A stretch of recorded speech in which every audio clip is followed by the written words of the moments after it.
오늘도 이렇게 추운 날씨에 또 함께 예배당에 나오신 모든 성도님들, 또 날씨가 너무 추워서 건강상의 어려움으로 또 각자의 처소에서 예배드리고 계시는 모든 성도님들, 우리 주님의 이름으로 환영하고 축복합니다. 우리 옆에 있는 분들하고 한번 인사할까요? 추운 날씨에 고생 많으십니다. 네. 제가 금요 기도회 때도 앞에 그렇게 인사를 했었는데, 그동안 겨울이 우리를 참 많이 봐줬다라는 생각을 했어요. 이제 오늘부터 안 봐준답니다. 네, 정말 춥거든요. 한 주 동안 특별히 건강에 유의하시고, 특히 이제 뇌혈관 질환이나 혈압이나 또 건강상의 어려움 계신 분들은 되도록이면 좀 외출을 자제하시는 게 좋으세요. 모자도 좀 쓰고 다니시고, 이 긴 겨울을 주의 은혜 가운데 건강하게 다 나시기를 다시 한번 진심으로 축원합니다. 앞서 보신 영상 광고처럼 1월 초에 1월 3일부터 5일 수요일에서 금요일에 우리 세 분의 목사님을 모시고 올 교회 표어에 내년 교회 표어에 맞게 신년 부흥회를 시작을 합니다. 한 해를 주의 말씀으로 흥왕하며 시작하는 모든 성도님들, 주의 말씀으로 승리하는 성도님들 되시길 진심으로 기도하고요. 오늘까지 또 정교인 성경 통독 신청을 마감합니다. 왜 마감을 해야 되냐면 그래야 이제 좀 서로 독려하면서 할 수 있는 소그룹이 필요한 분들도 묶어드리려면 좀 그래야 되기 때문에 되도록 성경 통독 신청하실 분들은 오늘까지 꼭 신청하시면 큰 도움이 될 것 같습니다. 오늘 이사야 61장 1절에서 4절 말씀 가지고 가난한 자를 위하여 오시는 예수님이란 제목의 하나님 말씀 함께 나누고자 합니다. 우리는 교회력으로 지금 대림절 제3주차를 지나고 있습니다. 제가 우리 교회 와서 참 교회력이라는 말을 많이 한 것 같은데 저도 살면서 교회력이라는 말을 그렇게 들어본 적은 없어요. 그런데 제가 그 교회력이라는 것에 되게 매력을 느끼고 우리 성도님들에게 계절마다 주차들마다 주시는 말씀이 참 중요하다라는 생각이 들어서 성도님들께 특별히 강조를 합니다. 이 교회력은 기독교에서 사용하는 일종의 달력으로 교회력 또는 예배력이라고도 합니다. 그중 매주 교회력에 따라 매주마다 어떤 본문을 목회자가 설교하고 나눌 것인가를 미리 정해 놓은 것이 있습니다. 그것을 성서정과 또는 성서일과라고 합니다. 하나님의 백성들이 드리는 예배 가운데 필요한 성경 본문을 1년 정도 미리 계획을 하여서 나온 성경 본문의 모음집이라고 할 수 있죠. 성서 전과는 아무래도 카톨릭 교회 전통에서 많이 있었는데 종교 개혁 이후에 개신교에선 좀 없었다가 우리 한국 장로교회 모체가 되는 스코틀랜드 장로교회에서 1940년대부터 성서 전과를 정해서 다시 시작을 했고 미국의 북장로교나 남장로교도 1970년대부터 1년에 각 절기마다 필요한 말씀들을 미리 정해서 꼭 그대로 설교하기보다는 이런 본문을 가이드 삼아서 성도님들이 1년간 나아갈 수 있으면 좋겠다라는 일종의 안내가 있습니다. 그렇다면 오늘 대림절 3주차인 2023년 12월 17일 오늘의 성서 전과 본문은 무엇일까요? 네, 제가 안내해 드리겠습니다. 4개입니다. 보통 구약, 시편, 서신서, 복음서 4개의 분류로 나누는데 구약은 오늘 성경 본문인 이사야 61장 1절에서 4절입니다. 그리고 시편은 시편 126편, 서신서는 데살로니가전서 5장 16절에서 24절, 복음서는 요한복음 1장 6절에서 8절. 즉 성서 전과는 구약, 시편, 서신서, 복음서를 한 가지 주제로 꿰뚫어서 그 주에 나눌 말씀들을 준비하는 것이죠. 저는 그 중에 2023년 12월 17일 대림절 3주차 성서 전과에 해당하는 오늘 본문을 우리 성도님들과 함께 나누고자 합니다. 지난 2주간 대림절 설교를 우리가 계속 나눴죠. 혹시 기억나시나요? 네. 성도님들이 목회자에게 듣고 싶지 않은 질문 1위. 지난주 설교가 무엇이냐라는 질문이랍니다. 그 말을 듣는 순간 갑자기 뭔가 정리가 잘 안 된다는 거예요. 12월 첫 주, 대림절 첫 주에는 우리가 이사야 40장 6절에서 11절 말씀 가지고 하나님의 위로를 기다리라 라는 말씀을 나눴고요. 지난주죠. 대림절 이 둘째 주에는 디모데후서 4장 9절에서 15절 말씀을 가지고 주님, 겨울이 되기 전에 오소서라는 제목의 말씀을 나눴습니다. 이 모든 말씀들은 우리가 기다림 없이 지나치며 살아가는 이 대림의 시간, 성탄을 기다리는 가운데 잠시 멈춰서는 시간입니다. 대림절 기간에도 주중에 얼마나 바쁘게 지내십니까? 그러나 주일만큼은 잠시 멈춰서서 나는 기다리는 사람이구나. 나는 성탄이 필요한 사람이구나. 나에겐 복음이 필요한 사람이구나라는 것을 깨달아 알게 되는 시간입니다. 오늘 본문의 이사야 역시 메시아의 오심, 주님의 오심을 하나님으로부터 말씀을 듣고 선포하고 있어요. 주님이 이 땅에 오셔야 되는 큰 이유를 1절은 다음과 같이 말씀하거든요. 우리 1절 상반절 말씀만 같이 읽어보겠습니다. 주 여호와의 영이 내게 내리셨으니 이는 여호와께서 내게 기름을 부으사 가난한 자에게 아름다운 소식을 전하게 하려 하심이라. 아멘. 이사야가 메시아를 선포하면서 메시아가 오셔야 되는 이유는 오직 하나입니다. 가난한 자들에게 아름다운 소식. 이 땅에 많은 가난한 자들에게 필요한 아름다운 소식이 필요하기에 하나님께서 자신의 독생자 예수 그리스도를 보내셨다라고 이사야는 이미 백성들에게 이 세상 만방에 선포하고 예언했습니다.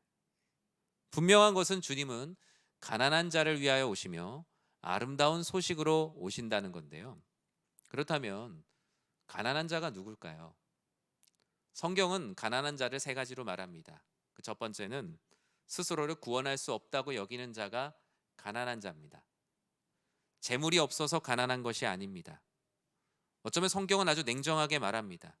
가난도 탐욕의 대상이 될 수 있으며 부유함도 오히려 하나님의 은혜를 드러낼 수 있는 증거가 될 수 있다. 즉 경제적인 가난이 나의 의로움이 될 수도 있고요. 때로는 부유함이 하나님 은혜를 자랑하는 것이 되기도 합니다. 또 반대로 일어날 수도 있어요. 즉 중요한 것은 가난함과 부유함의 경계는 재물이 아니라 하나님 앞에 스스로를 구원할 수 없다고 여기는 자가 바로 가난한 자이기에 모든 믿는 자는 가난함을 추구하는 것입니다. 두 번째로 가난한 자는 구원의 증거가 없다고 여기는 자입니다. 내 안에 도무지 내 영혼을 구원할 증거를 찾을래야 찾을 수가 없었어요. 그러나 예수를 그리스도로 믿고 나서 주신 그 믿음의 선물이 내 안에 자리 잡아 오직 그 믿음만이 내 안에 증거가 된 사람들. 그 전에는 그리고 그 이후에 예수 그리스도를 사랑하는 그 믿음 외에는 내 인격이나 성품이나 공로나 능력이나 그 어떤 것에도 나를 구원할 증거를 찾을 수 없다. 주님, 저는 가난합니다 라고 말하는 사람이 성경에서 말하는 가난한 자입니다. 그리고 세 번째로 그 가난함을 믿고 살아가는 자가 가난한 자입니다. 가난함을 슬퍼하지 않습니다. 이 땅 가운데 내 뜻대로 되지 않는 것을 슬퍼하지 않으며 더 주님을 알고 싶고 더 주님의 은혜가 배가 고프며 더 주님의 은혜가 필요합니다. 제가 가난합니다라고 말하는 것이 슬프지 않고 그 가난함을 믿고 주의 재림의 때를 기다리는 자가 바로 가난한 자입니다. 모든 것은 통장 잔고로 결정되는 것이 아니라 하나님 앞에 어떤 모습으로 서 있는가, 가난한 자로 서 있는가가 우리가 앞으로 맞이할 예수 그리스도의 은혜대로 살아가는 중요한 기준이 됩니다. 결국 이곳에 예배드리러 나온 모든 성도님들은 다 가난함을 추구하는 사람들, 다 가난한 자가 되셔야 합니다. 그 가난한 자에게 주님께서 아름다운 소식을 전해주러 오시겠다라고 약속하셨기 때문이에요. 더 예수님을 잘 믿고 싶고 그분의 뜻대로 살아가고 싶고 하나님께 영광 올려드리고자 하는 내 안에 가난한 마음, 나는 여전히 하나님의 은혜에 배고프다라는 그 마음이 있는 사람에게 주님께서는 아름다운 소식을 전해주시겠다라고 약속하셨습니다. 그렇다면 가난한 자를 위해 오시는 예수님께서 어떤 모습으로, 어떤 아름다운 모습으로 오실까요? 오늘 본문은 예수님의 세 가지 모습을 말씀하고 있습니다. 우리 1절 하반절 말씀 함께 읽도록 하겠습니다. 나를 보내사 마음이 상한 자를 고치며 포로된 자에게 자유를, 갇힌 자에게 노임을 선포하며. 아멘. 어떤 아름다운 소식으로 오십니까? 마음이 상한 자를 고치리라. 주님께서는 치료자로 우리들에게 오신다. 그리고 성탄의 때에 맞춰 오고 계신다라고 말씀하십니다. 특별히 이사야는 장차올 메시아의 모든 사역 중 가장 먼저 마음이 상한 자를 고치는 치료자로서의 메시아를 말씀하고 있습니다. 마음이 상했다라고 성경은 말하는데 원문 뜻 그대로 얘기하면 마음이 상한 자는 마음이 찢어진 사람입니다. 마음이 균등하게 나눠져서 언제든지 다시 조립할 수 있는, 조합할 수 있게 마음이 흩어진 게 아니라 불규칙하게 찢어진 사람입니다. 찢어진 모양이 각기 다르고 다시 붙일 수 없을 만큼 불규칙해서 회복할 수 없는 그 상태. 적당히 큰 조각으로 깨어지면 붙이기라도 할 텐데 너무나 불규칙하게 산산조각 깨어져서 더 이상 원래대로 돌아올 수 없는 그 상태. 그 상태가 바로 마음이 찢어졌다. 마음이 찢어질 것 같다. 그리고 우리는 낙심했다라고 말합니다. 이사야가 선포한 마음이 상한 자들은 바로 마음이 찢어진 사람들입니다. 오랜 바벨론 포로 생활 가운데 마음이 갈기갈기 찢어졌습니다. 사람을 원망하기도 하고 자신의 인생을 원망하기도 하다가 결국에는 닿지 않아야 될 대상까지 닿게 됩니다. 누구에게 실망을 합니까? 바벨론 포로들은, 그 유대인들은 하나님께 실망한 오랜 시간들을 지냈습니다. 과연 그들만 그럴까? 우리도 하나님께 실망하는 순간들이 분명히 있었을 겁니다. 필립 얀시가 쓴 그의 책 하나님 당신께 실망했습니다 라는 책이 있습니다. 나중에 기회가 되시면 꼭 읽어보십시오. 그 책에 보면 사람이 하나님께 실망하게 되는 세 가지 이유를 말해요. 그 세 가지 질문. 하나님은 과연 공평하신가? 하나님이 나에게는 불공평하다고 생각할 때 하나님께 실망한다라고 말합니다. 그리고 악인의 형통함을 보면서도 하나님은 침묵하시는가? 이 세상이 이렇게 돌아가고 있는데 왜 이 세상을 바로잡지 않는 것처럼 느껴지는가 할 때 하나님께 실망한다고 해요. 그리고 세 번째, 지금 내 삶이 너무나 힘든데 하나님은 왜 숨어 계시는가? 왜 나타나지 않으시고 내 삶에 자신의 모습을 드러내지 않으시는가? 이 세 가지 질문이 찾아올 때 사람은 하나님께 실망을 한다고 해요. 근데 이 책의 결론은 이 실망한 자들에게 말하고 있습니다. 이 모든 것은, 이 모든 고난은 바로 너희의 영적인 성숙을 위한 것이다. 나는 너희를 내버려 두는 하나님이 아니라 너희를 지켜보고 있는 하나님이다. 이것이 바로 하나님께 실망한 자들에게 주시는 필립 얀시의 결론이었어요. 많은 사람들은 이 책을 통해서 자신의 고난과 슬픔 가운데 마음이 상한 것들을 하나님께서 내버려 두시고 계시는 것이 아니라 여전히 그 상한 마음을 함께 하시며 함께 그 옷과 마음을 찢으시고 나를 지켜보고 계신다는 것을 알고 많은 위로를 받게 되었어요. 사랑하는 성도 여러분, 우리는 지금 성탄을 기다리고 있습니다. 주님께서 우리 사랑하는 성도님들에게 전해주실 소식, 그 아름다운 소식은 여러분의 상한 마음을 고쳐주신다는 그 치료자로 내가 오겠다는 말씀이에요. 여러분, 올 한 해 어떤 일로 마음이 상해 있으십니까? 또는 지금도 행여나 어떤 일로 마음이 상해 있으십니까?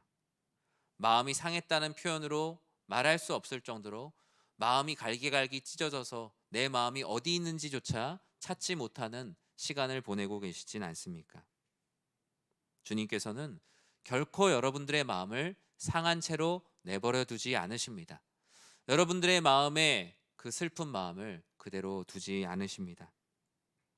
주님께서는 오늘 이 말씀을 통해서 나의 말을 들으라라고 말씀합니다. 주님의 음성, 바로 내가 성탄의 때에 너희들에게 찾아가서 너희의 상한 마음을 고쳐줄 것이다. 찢어진 마음을 다 봉합해 줄 것이다. 오늘 말씀을 통해서 그러한 주님의 음성을 듣는 여러분 모두가 되시길 주님의 이름으로 간절히 축원합니다. 오늘 본문의 주님은 아름다운 소식, 어떤 모습으로 오십니까? 두 번째로 해방자로 오신다라고 말씀합니다. 포로된 자에게 자유를, 갇힌 자에게 노임을 선포하신다라고 말씀하셨어요. 해방자란 누구입니까? 해방자란 얽매임에서 벗어나게 해주는 사람이 바로 해방자죠. 이사야가 선포하는 말씀을 듣고 있던 많은 사람들은 얽매여 있는 것들이 너무나 많았습니다. 먼저 첫 번째로는 신분에 얽매여 있었어요. 포로라는 신분으로 나라를 잃고 할 수 있는 일보단 할 수 없는 일이 훨씬 더 많이 있었습니다. 나라가 없다 보니 먹고 사는 일에 매이게 되고요. 먹고 사는 일에 매이다 보니 정작 매이지 말아야 될 것들에 더 많이 매이고 자유해야 될 것들에 대해선 자유하지 못하는 노예와 같은 삶을 살았습니다. 사람의 모습이 그렇지 않습니까? 우리는 죄를 지음으로 인해 언제부턴가 죄에 얽매이게 되었습니다. 즉 사탄에게 약점을 잡힌 삶을 살 수밖에 없었죠. 정욕과 탐심으로 저지른 죄값을 스스로 치를 능력이 없는 거예요. 내가 어디엔가 노예로 팔려갔는데 내가 내 몸값을 치를 능력이 없는 거예요. 왜요? 죄값이 너무 많은 거예요. 덕지덕지 계속 죄값이 붙고 붙어서 더 이상 내 자신의 죄값을 청산할 수 없는 상태에 이르렀던 게 예수님을 만나기 전 우리들의 삶의 모습이에요. 죄의 빚쟁이가 되어서 이주인 저주인들에게 팔려다니는 노예의 삶을 살았다고요. 그런데 어느 한 사람이 나타나서 우리를 해방시켜 주시겠다고, 우리가 매여 있는 주인에게 찾아와서 내가 사겠다고 말합니다. 그리고 그 값을 자신의 목숨값으로 대신하셨죠. 그게 바로 우리를 구원하신 예수님이세요. 이 세상에 재물의 노예로 살아가고 있고 명예의 노예로 살아가고 있고 게으름의 노예로 살아가고 있고 내가 하고 싶은 쾌락의 노예로 이리저리 팔려가면서 내 죄값을 치르지 못하는 우리를 불쌍히 여기시고 예수님께서 내 목숨값이랑 바꾸자고 해서 우리를 자유의 자리로 돌려놓으셨다는 것, 그것이 바로 성탄을 기다리는 우리들에게 필요한 마음이에요. 미국에 있는 한국전쟁 참전용사 기념비와 용산에 있는 전쟁기념관에 가면요, 다음과 같은 글귀가 있어요. 자유는 거저 주어지는 것이 아니다. 이 말은 무엇입니까? 나라와 민족을 위해 희생한 숭고한 희생 정신을 기리며 그 전쟁 가운데 죽음을 맞이한 그 많은 사람들을 위로하고 지금 이 땅에서 누리는 자유가 누군가의 희생이 없이는 우리가 누릴 수 없는 자유라는 것을 기억하기 위해 Freedom is not free라는 문구를 새겨놨죠. 과연 전쟁만 그럴까요? 우리의 영혼도 그렇습니다. 우리의 영혼의 구원은 거저 주어진 것이 아닙니다. 예수님께서 우리의 값을 치르기 위해서 십자가에 못 박혀 죽으시고 자신의 목숨값과 바꾸셨어요. 그리고 지금 우리가 성탄을 기다리는 그 마음은요, 자신의 목숨값과 바꾸기 위해서 말씀이 육신이 되어 오시는 과정이 있어요. 나를 구원하시기 위해서 아기 예수님으로 오실 날을 기다리고 있는 우리는 어떤 모습으로 기다려야 될까요? 내 빚을 청산해 주기 위해서 하나님이 사람이 되어서 오시는 그 시간, 이제 남아있는 열흘도 채 남지 않은 시간을 우리는 어떤 모습으로 보내야 될까요? 우리를 해방하시는 주님을 찬양하며 포로된 자에게 자유를, 갇힌 자에게 노임을 주시는 그 은혜를 감사하는 마음으로 기도하는 한 주가 되어야 할 것입니다. 내가 지배하고 있다고 생각하는데 내가 포로처럼 살아가고 있는 가치들이 있어요. 내가 돈을 지배하고 있다고 생각하는데 정작 내가 돈의 목줄에 채여서 살고 있지는 않습니까? 내가 내 인생을 잘 계획하고 살고 있다고 생각하는데 다른 사람들은 이렇게 살더라라는 이 세상의 풍조에 내가 목줄에 매어서 살고 있진 않은지 우리는 끊임없이 우리를 돌아봐야 돼요. 내가 무엇에 영향을 받으며 살고 있는가? 여러분이 아마 유튜버는 아니셔도 많은 분들이 유튜브 채널을 통해서 많은 영상들을 보실 거예요. 저도 제가 구독한 채널들을 이렇게 보니까 주로 이제 교회들, 그리고 음악, 영화, 그리고 지식, 이런 채널들이더라고요. 제가 관심 있는 분야인 거죠. 교회도 유튜브 채널이 있잖아요. 오늘 같은 날, 사실 추운 날 정말 몸이 불편하셔서 또 나올 수 없는 분, 병원에 입원해 계시는 분, 외국에 계시는 분들도 이 시간에 실시간으로 교회 유튜브 채널을 통해서 예배를 드릴 수 있는 것은 대안이 되는 또 하나의 은혜이기도 합니다. 그런데 각 유튜브 채널명 밑에 보면 구독이라는 글자가 있어요. 예전에 우리가 구독이라고 하면은 뭘 기억했죠? 뭐 구독해요? 예, 신문 구독 말고는 뭐 특별히 구독하는 게 없어요. 그래서 구독 사절 뭐 이런 거 이제 붙어 있고 그랬잖아요. 구독이 무슨 의미입니까? 일정 금액이나 가치를 제공하고 내가 그에 상응하는 제품이나 서비스를 공급받는 것을 구독이라고 합니다. 20세기 초부터 신문이나 잡지, 책 등의 출판물을 정기 구독하는 형태로 이 구독이 활발하게 커졌거든요. 그런데 지금은 이 구독이 더 발전을 거듭하여 이제는 구독 경제의 시대라고 말합니다. 공유 경제를 또 뛰어넘어서 이제는 구독 경제의 시대예요. 매달 구독료를 내고 필요한 물건이나 서비스를 받아보는 경제 활동의 시대예요. 신문이나 우유를 뛰어넘어서 요즘 어떻죠? 영화, 소프트웨어, 게임, 의류, 식료품, 자동차, 비행기까지도 구독할 수 있는 시대가 되었어요. 편리함 때문에 시작한 구독이에요. 그런데 내가 이것을 다스리지 못하고 지배를 당하면요, 내가 구독하는 것이 아니라 내가 하나님께서 기뻐하시지 않는 가치관에 매이게 될 수 있어요. 여러분 집에 가셔서 여러분 유튜브 채널 한번 이렇게 보세요. 내가 어떤 것들을 구독하고 있고 어떤 가치들에 노출되어 있고 어떤 알고리즘을 통해서 무엇을 보고 있는가, 그것을 내가 다스리고 있는 건지, 거기서 유용한 정보를 얻으며 내가 컨트롤할 수 있는 것인지, 아니면 내가 거기에 목줄이 매어 있는지, 우리는 이것을 분명히 구분할 수 있어야 합니다. 하나님께서는 우리들에게 하나님의 영광이 아닌 다른 것들에 빼앗긴 우리들을 회복시키고 다시 돌아오게 하시고자 우리들에게 해방자로 오셨어요. 마치 이 세상의 악한 권세가 우리들 한 사람 한 사람을 다 구독하여서 뺏으려고 하는 우리를 불쌍히 여기시고, 너희는 나를 구독하는 사람, 너희는 나의 말씀을 가까이 두고 그 말씀을 정기적으로 받고 영향을 받을 수 있는 사람이 되어야 한다. 나는 너희를 핍박하러 온 것이 아니라 오히려 해방시키러 온 것이다. 우리는 성탄을 기다리며 나 스스로가 매여 있는 것을 풀지 못하는 것을 풀어주실 여호와 하나님, 예수 그리스도를 기다려야 하는 겁니다. 오늘 본문의 세 번째로 주님께서는 위로자로 오신다라고 약속하셨습니다. 그 위로자로 오신다는 표현은 제 대신 화관을 너에게 줄 것이다 라는 말씀으로 압축되어 있어요. 우리 2절과 3절 말씀 같이 한번 읽어보겠습니다. 여호와의 은혜의 해와 우리 하나님의 보복의 날을 선포하여 모든 슬픈 자를 위로하되 아멘. 3절 말씀도 같이 계속 읽어볼게요. 무릇 시온에서 슬퍼하는 자에게 화관을 주어 그 죄를 대신하며 기쁨으로 기름으로 그 슬픔을 대신하며 찬송의 옷으로 그 근심을 대신하시고 그들이 의의 나무 곧 여호와께서 심으신 그 영광을 나타낼 자라 일컬음을 받게 하려 하심이라. 아멘. 주님께서 위로자로 오실 때 어떻게 오십니까? 은혜의 해와 우리 하나님의 보복의 날을 선포한다라고 말합니다. 주님께서 오시는 성탄의 기쁨은 은혜이기도 하지만요, 이 성탄은 성전, 거룩한 전쟁의 시작이기도 합니다. 왜 거룩한 전쟁의 시작입니까?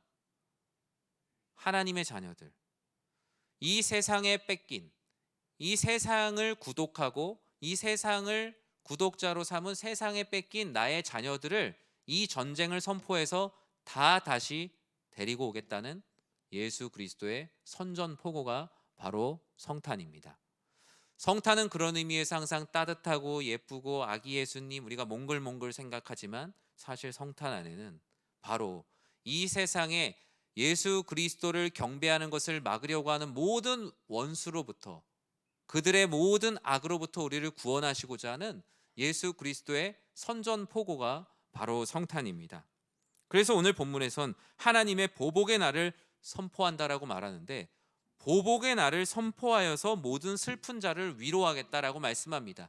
내 뺏긴 내 자녀들을, 세상에 뺏긴 내 자녀들을 이 성탄을 통하여서 다 주의 전으로 돌아오게 한다는 거예요. 성탄의 때에 회심하는 영혼들이 참 많이 있어요. 인생을 살다가 거리의 성탄 트리들을 보고 들려오는 찬송 소리들을 들으며, 아, 내가 왜 이렇게 살고 있지? 아, 내가 이렇게 살려고 시작했던 인생이 아닌데, 내가 내 인생 나만 잘 먹고 잘 살려고 했던 게 아니라 하나님의 영광을 위해 살려고 했는데, 어느 순간 내가 왜 다른 가치관들에 목이 메어서 살고 있을까? 이 성탄은 회심의 계절이 되어야 합니다. 이 성탄이야말로 예수님을 떠나 있던 이들이 주님께로 돌아올 수 있는, 위로자이신 주님을 만나 완전한 회복을 경험해야 되는 것이 바로 이 성탄의 기쁨입니다. 주님께서는 모든 슬픈 자를 위로하되 슬픔의 표현으로 상징하는 뒤집어 썼던 모든 죄를 털어주신다라고 약속하셨어요. 당시에 슬픈 일이 있을 때 죄를 뒤집어 쓰고 있는 것이 슬픔을 표현하는 일이었어요. 아주 오래전 우리나라에 부모님들께서 소천하시면, 돌아가시면 자녀들이 몇 년상을 치른다 그랬어요? 3년상을 치른다고 했습니다. 왜 3년상을 치렀습니까? 그것이 바로 부모님이 돌아가신 슬픔을 자녀들이 감당하고, 내가 아버지 하나님을 생각하는 그런 마음은 아니지만 그 당시의 사람들은 당시에 그것이 효도라고 생각하고 그게 자신의 슬픔을 표현하는 가장 최선이요 기본이라고 생각을 했어요. 이 당시 사람들에게 슬픔을 표현하는 것은 바로 죄를 뒤집어 쓰는 일이었어요. 그런데 스스로 이 슬픔에서 벗어날 수 있는 능력이 없는 거예요. 더 이상 기쁜 소식을 들을 수 없고 아름다운 소식을 만들어낼 수 없는 그들에게 주님께서 위로자로 찾아오셔서 그들의 슬픔의 상징인 죄를 다 털어주시고, 그들이 입고 있던 상복을 벗기시고 찬송의 옷을 입혀주신다. 그것이 바로 위로자로 오셔서 죄 대신 화관을 주리라는 말씀입니다. 이렇게 가난한 자들에게 주시는 아름다운 소식은 치료자로, 해방자로, 위로자로 오셔서 우리를 구원하신다는 성탄의 기쁜 소식인 겁니다. 말씀을 맺습니다. 이제 성탄이 약 10여일 남았습니다. 10일도 안 남았죠. 우린 이번 한 주간 어떤 삶을 살아야겠습니까? 먼저 마음의 가난함을 회복하시기 바랍니다. 나는 주님의 은혜가 없이는 살 수가 없는 사람입니다. 주님, 아기 예수님의 탄생을 통하여서 이 원수들에게 보복의 날을 선포하지 않으시면 저는 그 사탄의 권세로부터 제 사슬을 끊고 나올 수 있는 능력이 없습니다. 주님, 저에게 치료자로 오시고 저에게 해방자로 오시고, 그리고 스스로 털어낼 수 없는 죄를 뒤집어 쓰고 살아가는 제 슬픈 마음을 위로하시고 제 찢긴 마음을 봉합해 주시옵소서. 우린 이번 한 주 동안 끊임없이 이러한 기도를 드리며 주님의 성탄을 간절히 기다려야 될 겁니다. 예수 그리스도의 성탄을 기다리는 가난한 자들에게 찾아오셔서 주님은 그들의 상한 마음을 치유하실 것이며 그들의 찢긴 마음을 봉합해 주실 것이며, 그리고 무엇보다 그들의 깨어진 마음들, 그들이 갈피를 잡지 못하고 살아가는 마음들, 그들이 메어서 풀지 못하는 모든 것들을 풀어 주실 것입니다. 그리고 이렇게 회복된 가난한 이들을 통해 하나님께서 하실 일들이 있다라고 말씀하십니다. 4절 말씀 같이 읽겠습니다. 그들은 오래 황폐하였던 곳을 다시 쌓을 것이며 옛부터 무너진 곳을 다시 일으킬 것이며 황폐한 성읍 곧 대대로 무너져 있던 것들을 중수할 것이며. 아멘. 예수님께서 왜 우리들에게 성탄으로, 또 이 시대를 살아가고 있는 우리들에겐 주의 재림으로 오십니까? 자신과 함께 하나님 나라를 세워갈 동역자들을 세우며 하나님 나라의 귀한 자녀들을 자신의 자녀로 돌아오게 하기 위한 어린 양을 찾으시는 주님의 마음이 성탄과 주의 재림 가운데 있습니다. 이렇게 치료되고 이렇게 회복되고 또 삶의 방향을 얻고 해방을 얻은 우리들을 주님께서 사용하셔서 여러분들의 가정과 교회와 직장에 황폐한 곳이 있다면, 오래 황폐한 곳이 있다면 그것을 다시 쌓을 주인공으로 삼으실 것이며, 옛부터 무너진 곳들이 있다면 그것을 다시 일으키게 하실 것이며, 황폐한 성읍, 대대로 무너져 있던 곳들을 중수할 새 힘과 새 능력을 주실 것입니다. 2024년 새해를 시작할 힘은 내 안에 있는 것이 아니라 나를 치료하시고 나를 해방시키시고 나에게 능력을 주시고 위로를 주시는 그리스도 예수, 그 성탄을 통한 능력으로 우리는 새해를 시작할 수 있을 것입니다. 이제 12월이 보름 남았습니다. 성탄은 열흘이 채 남지 않았습니다. 이 시간 하루하루 여호와 하나님을 의지하여 여러분들의 상한 마음이 고침을 받고, 여러분들이 포로되었던 모든 것들이 자유함을 얻고, 슬픈 모든 것들의 죄를 털어주시는 그리스도 예수의 은혜가 우리 사랑하는 성도님들에게 가득하시길 주님의 이름으로 간절히 축원합니다.